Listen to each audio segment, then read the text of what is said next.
The season is almost here, and it's time to preview the entire Texas defense. We struggled mightily last year, and there's still some big questions on that side of the ball. But it is a new season, and there's some changes that could lead to better results. Paul Wadlington of Inside Texas is back to cover the defense. But first, make sure to pick up your copy of the 2022 Texas Football Prospectus, Thinking Texas Football, at Amazon, Apple, or Smashwords. It's the best Longhorn preview out there and a great way to expand your knowledge on the team going into Sark's second year. The link to buy your copy is in the description. And don't forget to sign up with Inside Texas so you can get in-depth coverage of the team as they head into fall camp. And no one does team coverage better. You can find all that and more at InsideTexas.com. Sign up today. Now it's time to go position by position, player by player to see if Texas can make a jump on the defensive side of the ball this season. Without further ado, let's get into it. What's up, Paul? Let's talk some defense. And we know last year was pretty bad across the board, but what were the details of why the defense struggled so much last season? One of the preview's primary grievances with the defensive performance was in how they chose to deploy their assets, specifically the defensive line. Rather than take advantage of a relative strength with natural penetrators and enough depth that you could create some chaos at the line of scrimmage, they chose to use the interior defensive line to draw double teams and to occupy space and to set up the Longhorn linebackers, edges, and run force safeties to make the plays. That's a perfectly sound defensive philosophy if you have the right personnel to do that. The University of Texas did not have the right personnel to do that. And in a sense, I thought the Texas scheme was sacrificing knights and bishops to feature pawns. And that's probably how they ended up as the 52nd ranked defense in college football by advanced metrics. If you want to look at less advanced metrics, they're pretty tough too. Texas gave up 31 points a game, 426 yards a contest. Opponents averaged over 6 yards every time they ran a play.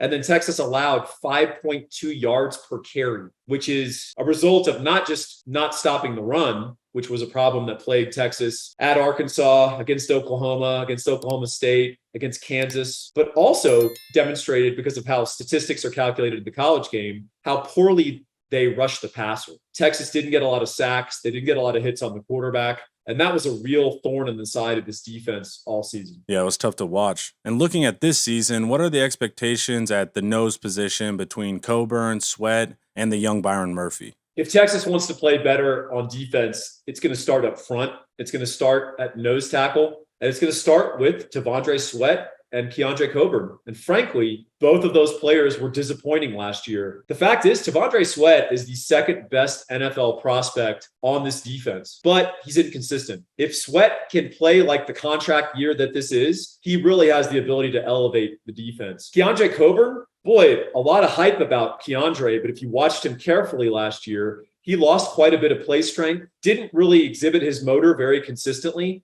and he was a net negative as a pass rusher.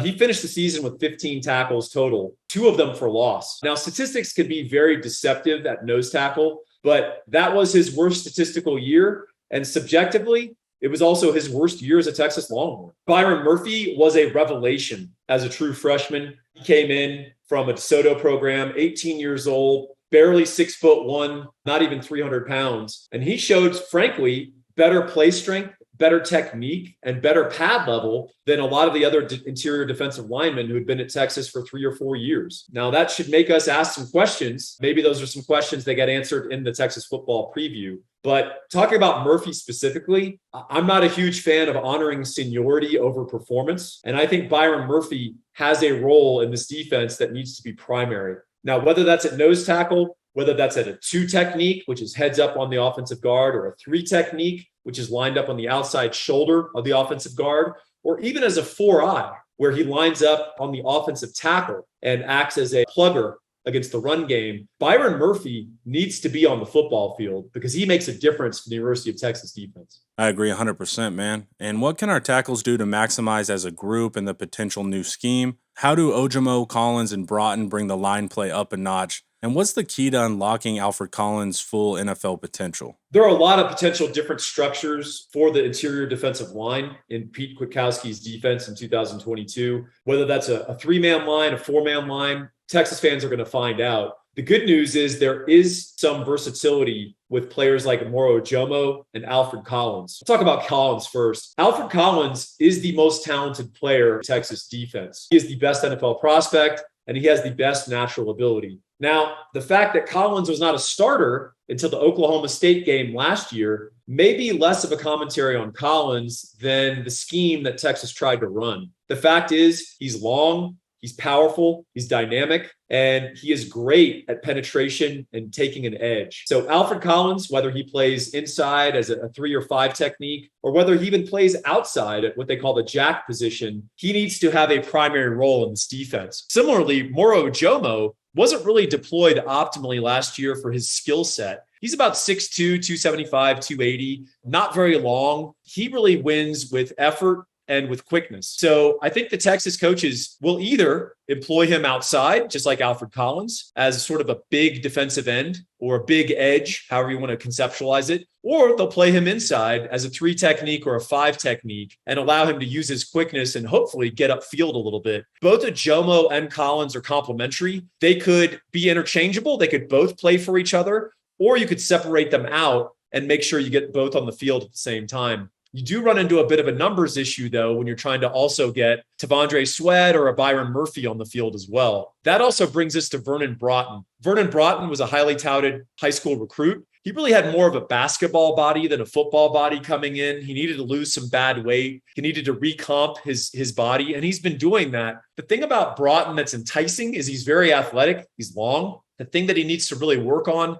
is his pure play strength at the point of attack and his pad level. Now, that is a commentary and a criticism that I could make about several Longhorn players last year. Hopefully this offseason, we saw some improvements. And we still don't have a proven edge, and that's a major part of defensive success. A new scheme this year would likely be geared to minimize this problem. But what's the key to generating a pass rush and setting the edge in the run game this year? The edge position is a big question mark for the University of Texas going into 2022. And the fact is they don't have clear answers. The good news is they have a lot of different bodies and a lot of different possibilities that they can throw at the position. And it really depends on how PK wants to play it. As for the returning traditional edges, Ovie Oghoufo is back, the Notre Dame graduate transfer. He has elite quickness. He's a quick guy.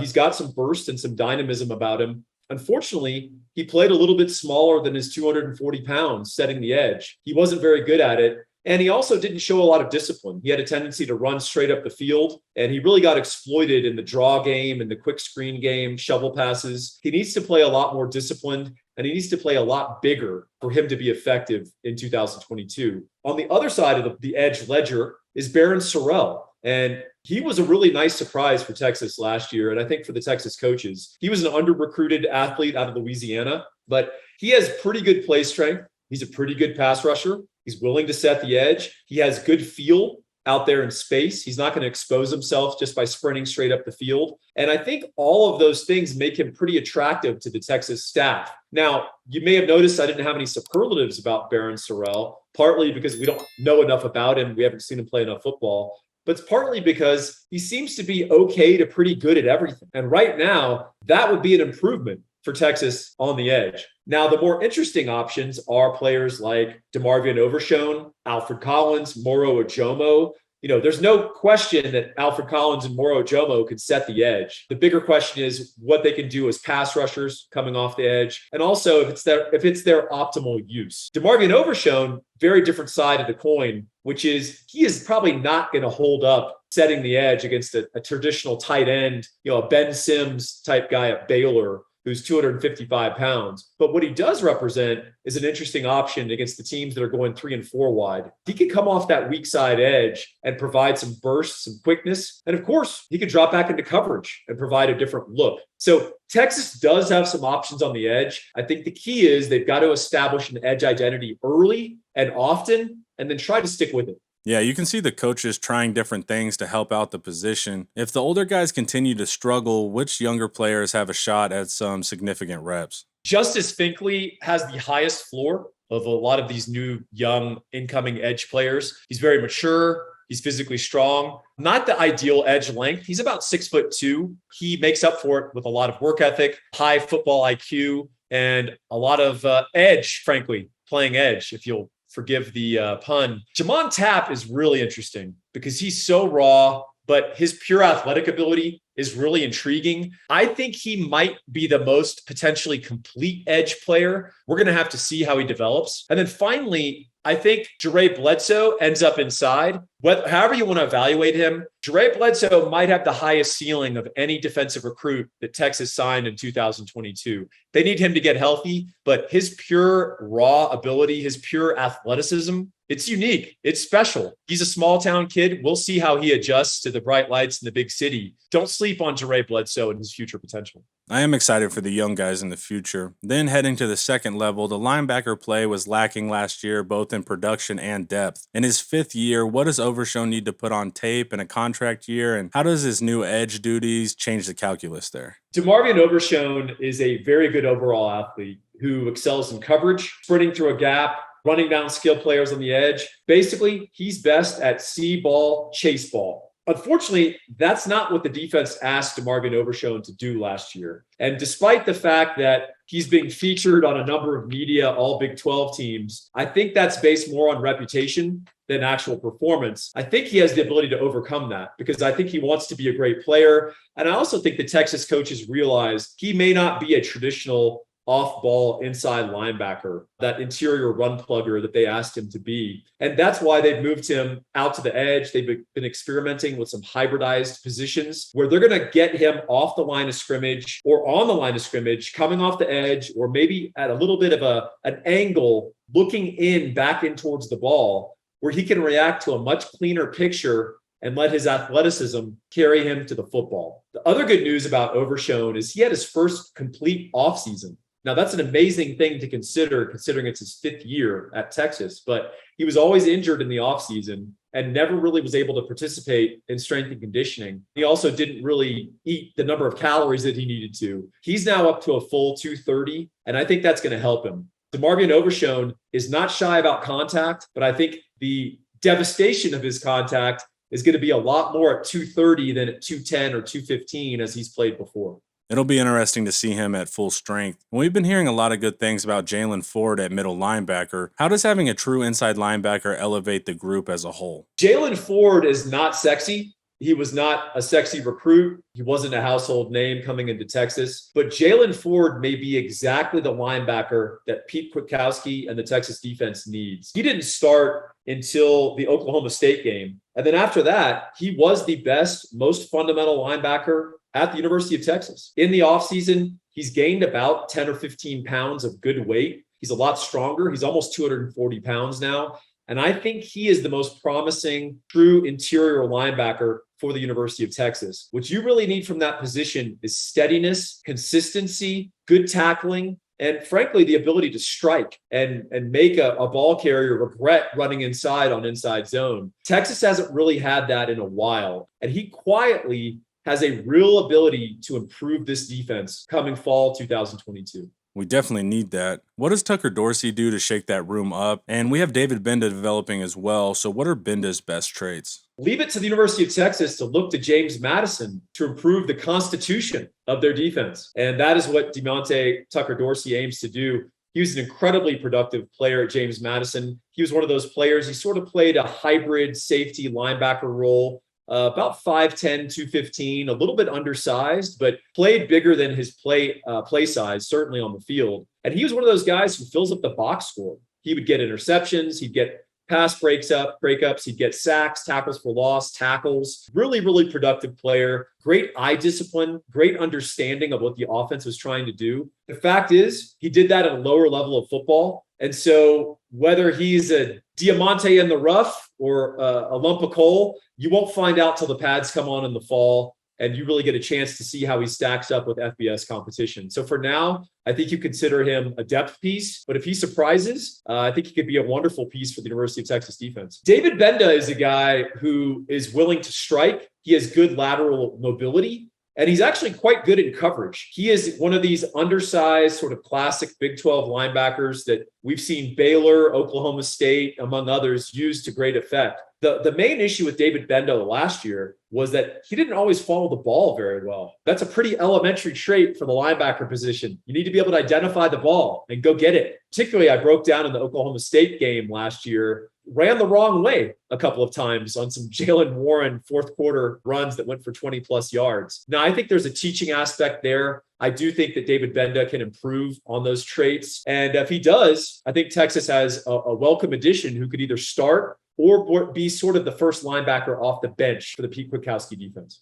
Good stuff. And now let's hit the secondary. Corners first. What can Deshaun Jameson and the addition of Ryan Watts provide this year? Deshaun Jameson is back. The fifth-year cornerback has 48 game appearances at the University of Texas. He has 31 starts, and he's always demonstrated some explosiveness, agility, amnesia, frankly, that you need to play that corner position. When you get beat, you got to forget it and go line up again and give it your all. And he showed a lot of tantalizing athletic ability, but for a playmaker, he hasn't made a bunch of plays. And you could blame scheme, and he certainly played in a lot of different ones. You could blame a lack of comfort. But the fact is, he's had 4 career interceptions in 31 starts at the University of Texas. The thought was coming into 2021 that the off coverage that Pete Kwiatkowski likes to play at cornerback would play to Deshaun Jameson's strengths. It would allow him to peek in at the quarterback. It would allow him to break on routes. It would allow him to be much more aggressive in attacking different route patterns and going and trying to get the ball and bring it the other way, which we know Jameson is fully capable of doing. I wonder if he'll be able to do that a little better in year 2, having a little bit more comfort in the scheme and what's being asked of him. And I think one of the things that's going to help him is that he'll have a complementary player on the other side, on the other edge at cornerback, in Ohio State transfer Ryan Watts. Watts is really different from Jameson in that he's not as quick, he's not as dynamic, he doesn't have as much foot speed, but he is every bit of 6'2", 210 pounds. He's got long arms. He's very strong. He excels at press coverage, and he's pretty good in small spaces, meaning he's good at recovery. So if he misses his jam, he's not necessarily going to get burned. He's able to turn and run with smaller receivers. I think he's going to be a very interesting addition for the University of Texas, and he's going to bring an edge out there in support against the run and also against the screen game in terms of size, physical ability, and frankly, the ability to punish as a tackler that Texas has not had at the cornerback position in quite a while. I think Watts will be a lot of fun to watch in the red zone due to that size and aggression. And do you think the freshman Terrence Brooks can make a dent year 1? Terrence Brooks is a young guy who's going to possibly factor in a reserve role early on as a corner. If he's starting, either he did something exceptional in the fall or some things have gone wrong for the University of Texas. Terrence Brooks has all the talent in the world. He's very physically developed.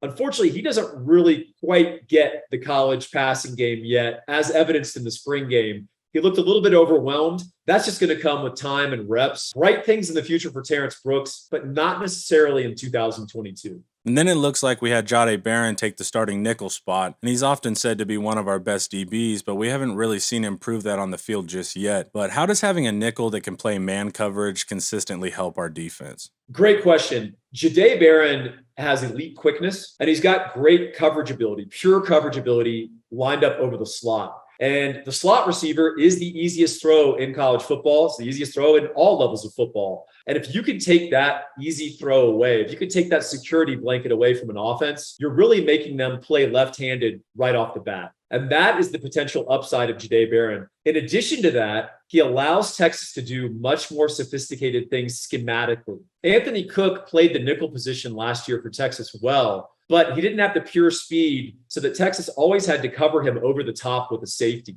They were worried about slot flies, slot fades, those sorts of things that can exploit the bigger slots, nickels covering the slot. Jahdae Barron is a guy you could leave on an island, and the word is he's not going to get exploited. If that's the case, you can roll up safeties, you could play single high, you could even play zero coverage and really bring pressure to bear on an offense. It also gives you the ability to just show a lot more looks. When you get predictable on defense, Big 12 offenses and Big 12 offensive coordinators are good enough that they're going to slice and dice you pretty quickly. Jahdae Barron has a ton of upside, not only individually, but more because of what he can unlock within the Texas defensive structure. He's a guy you need to watch in 2022. Yeah, the hype is definitely there. And safety also had a lot of problems last year. We added new guys in the room and Anthony Cook and Keaton Crawford, as well as Maurice Blackwell, with Jaron Thompson and JD Coffey still remaining. Out of those guys, who intrigues you? And do we see a more competent safety room in 2022? The good news about the safety position for the University of Texas is that there's a lot of room to improve. And to the coach's credit, they looked at the position and realized that they lacked a couple of things: experience, recognition, and pure athleticism. So to try to address that, they moved Anthony Cook from the nickel position and they moved Crawford from cornerback. And in addition, they worked with Jaron Thompson in the offseason for him to add more weight. First, Anthony Cook, he's a fifth-year defensive back. He's smart. He's reliable. He takes football very seriously. He can see the game. He's a good tackler. He's a willing tackler. He's a guy that you don't mind having back at the safety position. He's not Earl Thomas in terms of athleticism or anticipation, but what he can do is provide good, reliable, secure play. And if you watch Texas at safety last year, those are underrated attributes. Now, if you're chasing upside, you love Crawford. And there's a good reason for that. He's 200 pounds. He loves to hit. He's one of the fastest players on campus, and he's a guy with a lot of value add.